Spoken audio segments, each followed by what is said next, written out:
So you've been having trouble sleeping, or maybe you think sleep is for the weak. Going hardline military attitude. Maybe that's it. Well, I'm Jesse Funk, and on today's episode of Runner's High, I want to tell you about the importance of sleep and what happens when you as a runner do not get enough sleep.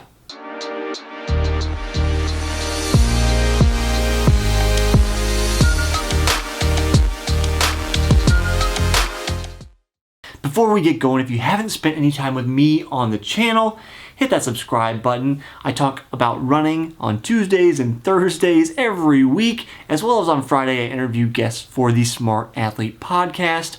That's where you get to talk to experts, pros, high-level amateurs, people in all different kinds of fields, and you get to learn all the tips and tricks that they know that I have no idea about, and I kind of probe and find things out. So you'll want to stick around with me here on the Soulfree channel, so hit that subscribe button. So if you have that hardline military attitude and you think sleep is for the weak, you are wrong. Or maybe it's actually the other way around. Lack of sleep is for the weak, because what happens when you don't sleep is you don't recover. Sleep is such an important part of our cycle as living beings. I know we like to think of ourselves as machinery or automatons that don't need any repair, but we do. When you go out and run, you make micro tears in your muscles, and those need to be repaired. That largely happens while you are sleeping. So if you don't get to sleep, you don't get enough sleep, you don't go through the proper cycles of sleep, then you aren't going to get that repair. It can become a cascade of problems from there where you're not repairing your muscles, and therefore you're becoming more stressed, so then you can sleep less, and then you are not repairing your muscles, so you become stressed and you sleep less, and it just goes on and on until you find yourself into overtraining and burnt out valley of doom where you simply don't want to do anything. You can't perform, you push yourself harder, and it just becomes a snowball of problems. So if all you wanted to know was what happens when I don't get enough sleep, then there you go. Basically, you can lead yourself into overtraining over time. It's not going to happen with one night of a lack of sleep. We all have bad nights that we simply don't sleep well. It happens from time to time, especially right before a race. You get nervous, and if you're thinking about the race night and you don't sleep well, I had trouble with this for years. And if you can get to a place where you can convince yourself that it doesn't really matter if I sleep the night before a race, my performance is going to be what it is, then you actually probably can sleep.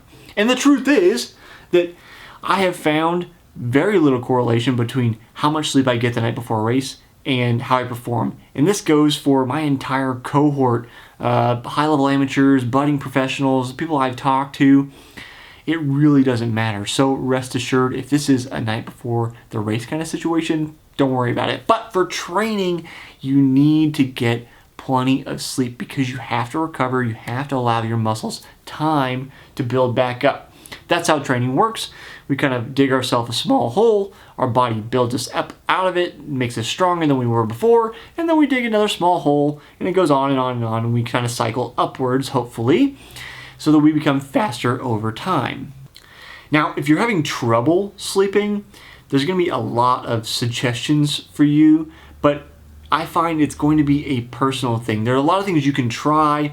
I'll give you my personal opinion, the things that I've done to kind of get into a better sleep routine over time, but you have to try these things and try them consistently so that you can get to a place where you can sleep better. But number one thing, and this is mentioned, but it's super critical, don't watch TV in bed. Bed is pretty much for sleeping, sleeping or sex. We're adults here. Those are the two things that happen in bed, and that is it. You can also read. Books okay, but you want to stay away from that blue light, being on your phone, all those kind of things if you're having trouble sleeping. Blue light wakes us up. We know that. So you want to avoid that. Another thing I have trouble with is if you're working too late, you can have trouble sleeping because you become stressed. I have to cut myself off because I get up, I wake up in the morning. Like this morning, I was up at 6, so I went for a run. started working at 7, and then if I allow myself, I can be working till 9 o'clock. By the time I go to bed at 10, I'm still stressed out, thinking about this, thinking about that, I want a new product, whatever. And then I sleep poorly because my brain is still spinning. So I found I need to shut that down at a certain time, 5, 7 o'clock at the latest, and then give myself time to unwind and get ready to go to bed. So we have a whole ritual basically where it becomes family time. Dinner, there's family time. Most nights we watch Netflix or play a game, something relaxing, entertaining, where we're spending time together. And then bedtime has this whole ritual, and the dog knows it. We let him out to the bathroom, we put him in the kennel, he gets a treat, we go to bed, and then I'm pretty much out by then because I've spent time relaxing, winding down hours before I'm trying to go to bed. If you're working up until bedtime, it is very, very difficult to go to bed immediately. Now this next tip, something that I've done for a long time and may bother your partner, or maybe it'll bother you. You may think I'm insane for this, but this is something that's helped me, so I'll share it with you, and that's to leave the lights on, or really, if you can, dim the lights, but don't turn them out. I found for a long time, having the light on a little bit made the pressure, the mental pressure for me to go to sleep, not as big a deal. It was permission for me to lay there and kind of think about things and let my mind drift off to sleep, versus this kind of hard stop where you have lights on, lights off, and there's this hard transition of, hey, you've got to go to sleep right now. It's dark. Why aren't you asleep? Why aren't you asleep? And your brain's like keeping you awake by telling you to go to sleep. So that's something that's helped me. And you can do this a variety of ways. If you don't have a dimmer switch, you can obviously install one. But if you don't want to go that route, you can buy programmable light bulbs, smart light bulbs on Amazon, any number of places. Not affiliated with any of these, but I did use one of these for a number of years, where we set it to kind of dimmer temperature, the color of the light, so we didn't have that blue light in the room. And then it also had a period where it would turn itself off.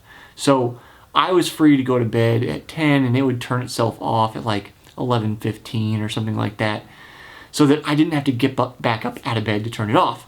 So maybe that's something you can try.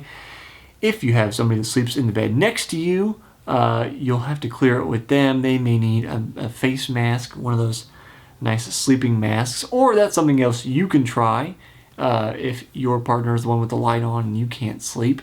But both things are kind of things I've tried, done, to help me get into this routine of going to sleep more easily. Once you have this routine and you've kind of built up a pattern and finally are getting to sleep, then it becomes more of a Pavlovian response. It's a behaviorist kind of response where, hey, I'm getting in bed and I'm doing these things and this whole ritual, and your brain just starts shutting down. And it becomes easier for you to go, I'm out. And now, because you're actually going to sleep, your body can recover, your muscles can recover, and then you're going to have better running days because your muscles, body are ready to go. They're primed and ready to do the things that you want to do when you go out to work out. So, do you have any tips for me if I have sleeping trouble in the future, or do you have things you've tried that have worked or didn't work? Leave them down in the comments below. Let's share. Let's all help each other figure out how to sleep easier. These things can be very personal, so although I've shared my story and my tips, some of the things that work for you I may not have thought of. So if you have something that works, share it in the comments below, because you may be able to help somebody else that's having trouble as well. As always, subscribe to the channel, and I'll see you next time on the next episode of Runner's High.